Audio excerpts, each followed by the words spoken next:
Good morning, everyone. Welcome to this week's episode of Next Level Play Therapy, where we talk about all things play therapy and helping you to take your skills to the next level.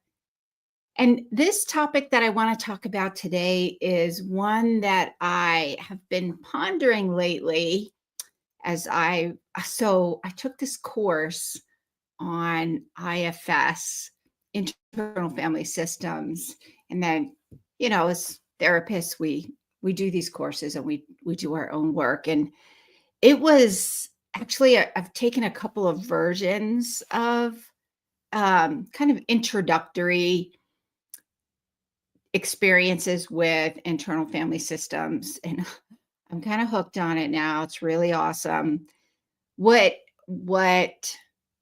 came out of that for me was I've been kind of working on healing for I'm gonna guess it's like 40 years now. Like, how many layers of healing can you actually do?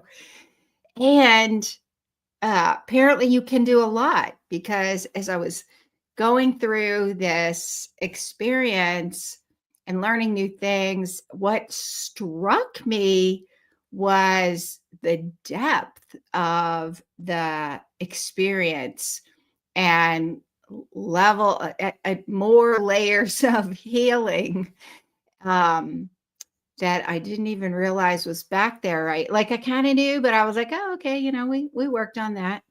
And then going through these experiences, I was shocked how much more there was, and grateful for the experiences that I've had, and kind of reminded me, that healing process and why we do what we do as play therapists, and how we help our clients, and the role of spirituality. So, for clarification, internal family systems is not a spiritual, it's not a religious modality. That being said, I feel like healing is a spiritual experience, and I have heard so many play therapists, and myself included, who refer to the work that we're doing really as a calling and not just a profession, which again, to me, brings up that whole concept and that of spirituality. And so I pondered that a little bit more, and I thought, you know what, we talk about creating a sacred space in play therapy. In the mental health field in general, I think we talk about creating a sacred space for healing. And what exactly does that mean? And what does that mean in play therapy? And so I thought, well, let's have a conversation about it. And I consulted Dr. Google to explore. Dr. Google has this AI feature. I know you have to be careful with it for sure, but holy cow, can you get some good things with Dr. Google? Um, so it, and then I go down the rabbit hole for research and see what research in the mental health field says about spirituality and all of those kinds of things. And so today I thought, well, let's focus on sacred space, and what does that mean? And what does that look like in the playroom? And when we're talking about sacred space, there is that kind of underlying notion of spirituality, and what does that mean? And I look at spirituality and religion as two separate and connected things. And today I want to do more of a broad spirituality and look at sacred space within that idea of spirituality, not necessarily a specific religious tradition. I think, though, as play therapists, we have to take that into consideration what are our own religious beliefs or spiritual beliefs? What are our beliefs about that? Because it influences the way that we engage in the process, play therapy process and healing, where, that authentic use of self and what happens when we bring our authentic use of self into the playroom and interact with parents and interact with clients. So that's what I want to talk about today. What does it mean to create a sacred space in play therapy for healing, and some tips around what does that mean and how do we do that? So if you're joining me on the live stream today, I would love to know who's here. Post your name in the comments. What population do you work with? Are you using a specific play therapy model? And what are your thoughts about the topic? How do you go about facilitating a sacred space for healing, and what does that mean about your own spiritual beliefs and practices, and how do we use our authentic self while also respecting clients' right to self-determination, right? A classic social work foundational principle.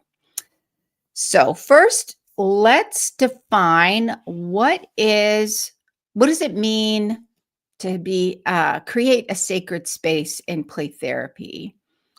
And so I think the way that I kind of define sacred space in play therapy is really thinking about the change process, the play therapy process, as a deeply personal and transformative experience for children and their families. And while it's not considered a spiritual journey in the idea of a specific religious practice, I think by engaging in the healing process through exploration of emotions and meaning and relationships and my purpose in life and what does that mean about me, I think all of those are kind of a spiritual journey in the healing process to become that higher version of ourselves, and helping children learn who they are and develop that positive sense of themselves and find their way in the world, and learn to connect and develop secure attachments with their caregivers and healthy relationships with others, and how that influences my beliefs about myself, others, and relationships. So I think we can kind of look at the notion of creating that sacred space as a place where children, and we invite parents in as well to the change process, as a way of self-discovery and exploration and healing at a deeper level, using the therapeutic powers of play for children. And so I don't know about you, but I've had some experiences in the play therapy process and the healing process. I've been in the mental health field for almost 35 years. If you count pre-graduate school, probably 35 years easily. And I remember times even being just profoundly impacted by the change process that unfolds in play therapy, and what a kind of honor it is to be part of witnessing deep and profound change with children and their parents or caregivers, and seeing that healing unfold with children and their families. And there have also been times where I've had very young children, like 7-year-olds, integrate their faith, like it was their um, their personal beliefs, not just what parents are telling them, but they have fully integrated like a 7-year-old working through some of their struggles with emotion regulation and how that impacts self and how do we navigate the world. Just pick up a sword, kneel on, oh, I get tearful thinking about it even. Pick up a sword, kneel, and put their head down and say, that's how you that's how you win the battle. Prayer. And I just remember thinking to myself, manage your face, don't be shocked. Like, wow, 7-year-olds get it at a deep level. His faith was his own personal faith. And so as a play therapist, leaving providing that free and protected space in the playroom that would allow healing for that to happen, for that child to explore that and use the play therapist to use the play therapy process to figure some of those things out. What are my beliefs? How do I do this? How do I navigate the world? I'm overwhelmed on a regular basis. I do things I don't really mean to do, and my parents look at me with a concerned face and wonder, what does that mean about me? 7-year-olds, kids always wonder if their behavior is going to push their parents away and make them not love them anymore, right? And that's usually not the truth.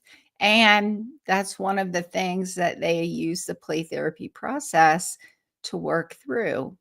Or working with adolescents struggling with deep, deep, deep depression, using art and their faith to work through and grab hold of some light in the darkness, which that's what it felt like for this particular teenager, and have that permission to bring their beliefs without judgment or without play therapist influence. Like, it's their journey. We hold the space for them to do that. And so defining that sacred space, I think, means that we provide that free and protected space, that space where the child is experiencing unconditional positive regard.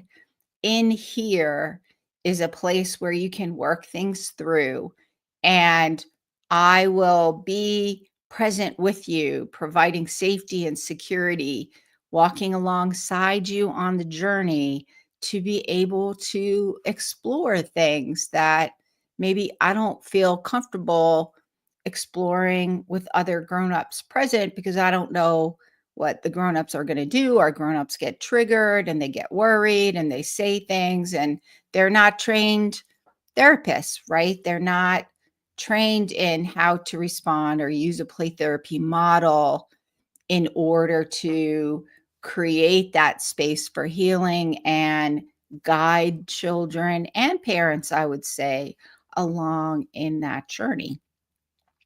So let me know what your thoughts are about sacred space. How would you define sacred space? Post those in the comments. So if you're watching on the live stream, feel free to post those in the comments. I'd love to know your thoughts on it. Join the conversation. For those of you watching on the replay, then post in the comments. I love reading the comments and still engaging and having the conversation. I'm kind of a play therapy nerd. I could probably talk about play therapy all day long. And I have to make myself to think about other things. So yeah, join the conversation, post in the comments. If you're listening on the podcast episode, pop over to my Instagram channel at Renewing Hearts Training and send me a message. Post in the comments. so we'll usually put a post up when the episodes are available. I put that up in Instagram as well, but send me a DM. So healing, how are we defining healing as a spiritual journey in play therapy?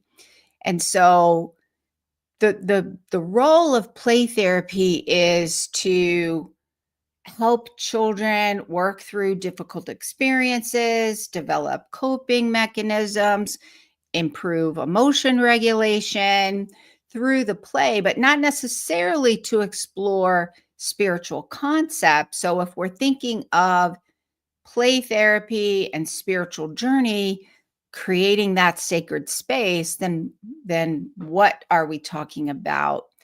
And I think one of the ways we can look at the play therapy process as a spiritual journey is really that idea of um, we create deep connection. I mean, in the play therapy space, it's that therapeutic use of self with children, I would say, also therapeutic use of self with parents and caregivers.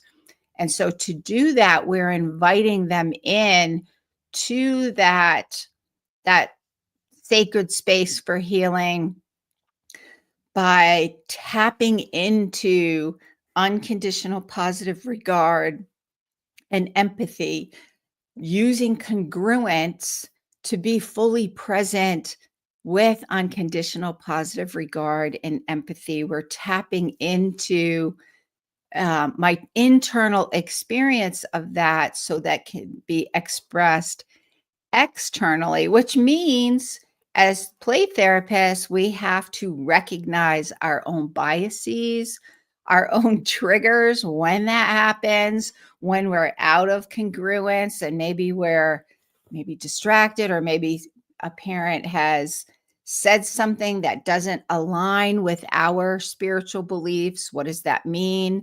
Because sometimes we're also assessing what's healthy and what's not healthy. And you can have clients who have gone through some really unhealthy spiritual experiences, maybe in their religious community, and then they left their religious community with some deep wounds. Or maybe as the play therapist, you've had some deeply wounding experiences with religious communities and religious practice that have influenced you in a way that created some wounds, and so having to work through those. And so all of that, we bring all of ourselves into the playroom, into that therapeutic relationship, and then we're still managing our own biases while also engaging what maybe is I'm kind of tapping into my resonance circuits and using intuition, picking up on something that's there, and maybe it's unhealthy, but now I'm like, is this me? I had this conversation last night in Play Therapy Elevation Circle, which is my new membership. It's not open right now. The membership is going to open soon. So if you're interested in that, you want to keep in touch with me. But we were having a consultation call last night, and that's one of the things that we explore as play therapists is this me? Is this my bias? Or maybe it is me and my bias, and I'm still right that there's something not right here that's not helping the child, and maybe it's hurting the child, and it's part of some of the roots of what's going on causing distress for the child. And so that's part of what we are as play therapists. We are looking at our own internal biases, checking in with that, while also being fully present in the playroom, demonstrating unconditional positive regard, and showing up authentically in a professional way, but still authentically being real and developing these relationships, um, which means as play therapists, we are continually engaging in our own healing journey.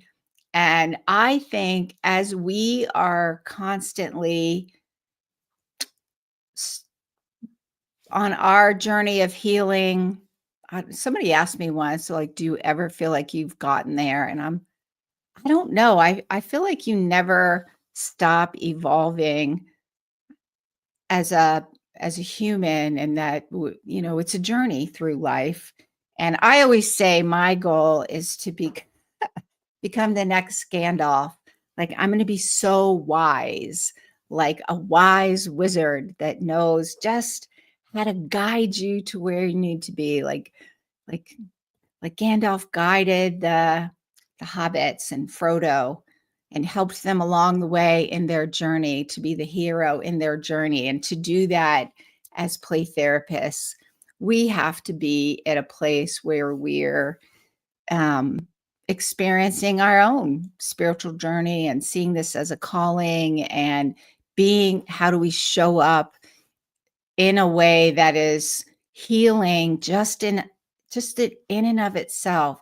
I think that therapeutic presence of unconditional positive regard and empathy and compassion and wisdom and co-regulation, where we're able to be the anchor in their storm emotionally while they work through that, and experience that corrective experience of that therapeutic relationship, I think is really important. And to me, that's kind of where I think we experience healing as a spiritual journey. And I think our clients experience that as well. And then the other thing with that is, as we're showing up in the play therapy space, we're also making sure to honor the uniqueness of each child and family. So, a lot of play therapists consider play therapy to be a calling, myself including, right? Included, and being able to hold that space for healing. So we look at it as a calling. We want to be part of healing for others, that help others to become the best versions of themselves and create strong communities. I always say communities are as strong as the families that live in the communities. And so looking at families within the community, and I think for me it's kind of a calling to help families heal and change generational patterns of trauma, addiction, and poverty, and just sadness and unhealthy relationships. If we can change one family at a time in a community, then that makes it all worth it. Like, how many times have you had a rough day and you've had a rough client and you're like, oh, why am I doing this? I'm failing miserably. Why am I doing this? There was a point in time, this was a long, long, long time ago. I thought, you know what? I'm just going to go into computers. This is like 40 years ago, not quite 40, maybe 35. So at the time, I was thinking computers were big. Computers don't have problems. I'm so crispy fried and burned out. I'm not going to do it. I just can't do this. It's too hard. I'm burnt up and crispy.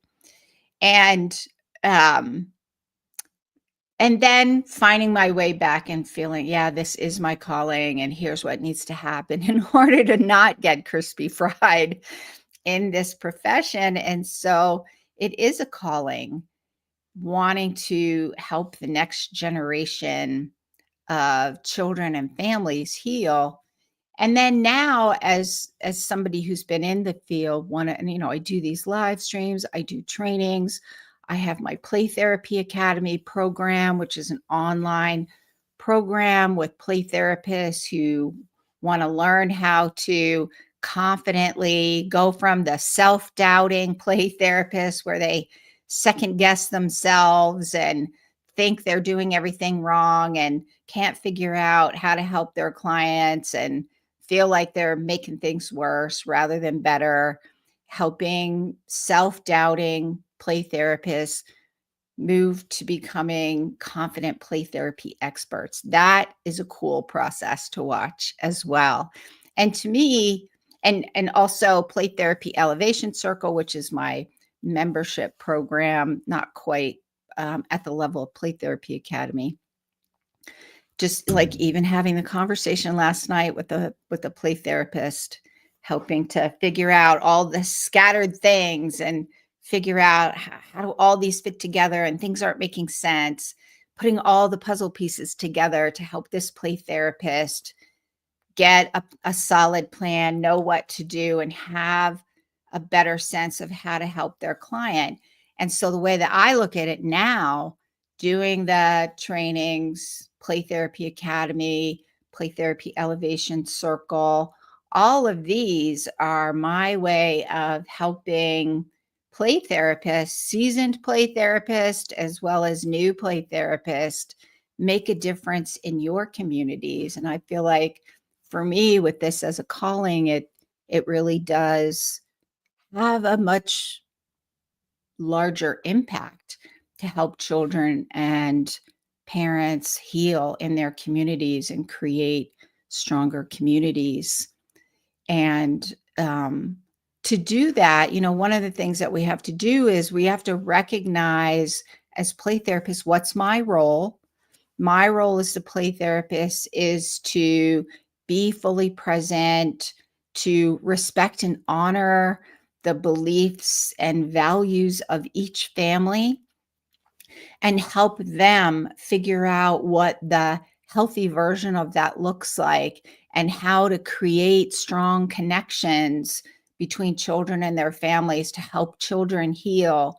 And my personal beliefs, while I can tap into the authentic presence, unconditional positive regard, it's also important to make sure that as play therapists, we're not putting our own spiritual beliefs or religious beliefs into um, how we interact and the suggestions and guidance that we give, while also allowing family members to explore areas of maybe some woundedness within some of their religious communities, and um, and help guide them through that process.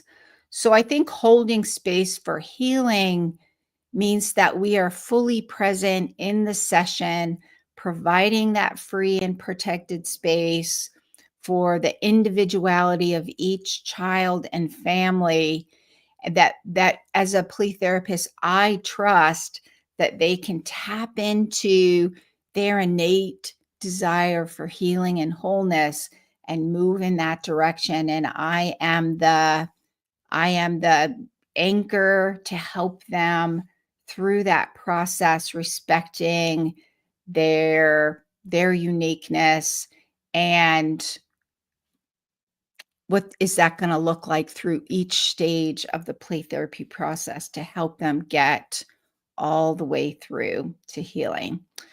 So that is it for today. For today's topic, we have been discussing what does it mean to create a sacred space in play therapy for healing.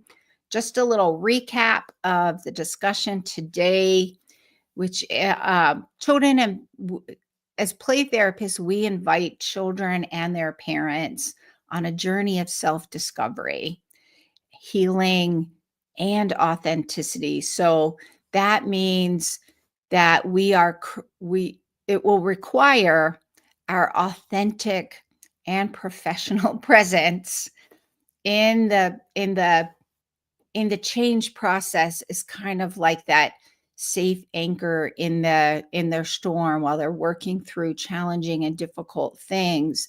and then allowing that healing and deep connection to unfold.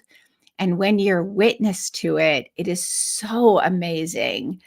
I have seen families where parents are convinced that their child is the next serial murderer because their child is behaviorally out of control. They're dysregulated, angry, saying really mean things. Nothing they feel like works, nothing they feel like they do works. And they're just really worried about their child and not sure what to do. And in that change process, as we develop trust and we create that safe space for healing, watching that healing unfold. The key is, though, I think part of that sacred space is respecting the innate desire for healing and wholeness in all of us, and in the child's innate desire for healing and wholeness, and reassuring parents that children want connection with their parents. They really don't want to make their lives miserable because they need their parents and they love their parents. And so helping parents and children to reconnect and develop healthy and secure attachments, I believe is a spiritual journey that is amazing to witness and observe, and honoring the uniqueness of each family as they do that. And so healing as a spirit, there is a sacredness about the experience for clients as they navigate through this change process and healing that requires the play therapist to separate my own beliefs about spirituality, even though I show up, and for me there is a spiritual aspect in that it feels like a calling to help children and families heal. I also have to recognize that I have to leave space for the uniqueness of each child and family, their spiritual beliefs or not having spiritual beliefs, and maybe having experienced some deep wounding in different religious communities, or trauma can impact our beliefs about maybe a higher power, an other, the universe, God, whatever we call that. But trauma can negatively impact that. And so holding space for our clients to work through that in a way that's meaningful for them. And that is the key, that it is meaningful for them as they explore their own spiritual beliefs. Or maybe children have parents who have a specific religious tradition and practice and beliefs, but maybe the child or the adolescent or the child is not so sure about that. Maybe there have been things that have happened in the family that for the child seem to contradict what parents are telling them or what they're hearing from their spiritual practice. And so allowing that space for the child to work that through in the playroom, giving them that free and protected space to do that. And then finally, I think as play therapists, we do tap into our own spiritual beliefs to ground us and guide us through that play therapy process, how we show up with our clients with unconditional positive regard and empathy, and then how we are fully present in the moment with our clients, holding that sacred space for them, while we also have to recognize that families and children need to have that space to work through their own beliefs about that. So we kind of show up authentically with, and we're grounded through our own spiritual beliefs. This is a calling, this is a mission. We want to help families heal while also allowing space for children and families to do that in a way that's meaningful for them without imposing our own beliefs on them. So that is it for today. If you're interested in some courses, I do have some courses available on the website. Also, I do have 2 spaces left in Play Therapy Academy. So if you're interested in joining Play Therapy Academy, which is my online consultation program, it's limited space. We do small group. So it's limited space. We meet twice a month to do consultation calls, and you get the benefit of not necessarily my 35, almost 35 years experience, plus all of the wisdom of the group members, which is that in and of itself, I feel like is a spiritual journey, just witnessing that support and connection in Play Therapy Academy as we help each other kind of take all our scattered, oh, we don't know what's going on, or oh, this is really overwhelming, and then to figure out all the pieces to the puzzle and how to put those puzzle pieces together to know exactly what to do in session, getting directions, and moving forward in there. There's some courses in Play Therapy Academy program as well, and we do a group chat and tons of support, so you don't have to do it alone. So that I do have availability in Play Therapy Academy now. If you're interested, definitely want to schedule a free 30-minute video call with me to see if Play Therapy Academy is a good fit for you. If you don't need that level of care, rest assured, coming up, I am going to be opening up Play Therapy Elevation Circle, my membership. Again, so in the membership, lots of support, consultation, just not to the extent we do in Play Therapy Academy. So that is it for today. If you're interested in courses, pop over to my website at rhplaytherapytraining.com. On the courses page, you'll find the courses that I have available at this point in time. If you're interested in Play Therapy Academy, then pop over to my website at rhplaytherapytraining.com and then click on the supervision page. You can learn more about Play Therapy Academy, scheduling a video call, and seeing if Play Therapy Academy is a good fit for you. So that is it for today, and I will see you next week.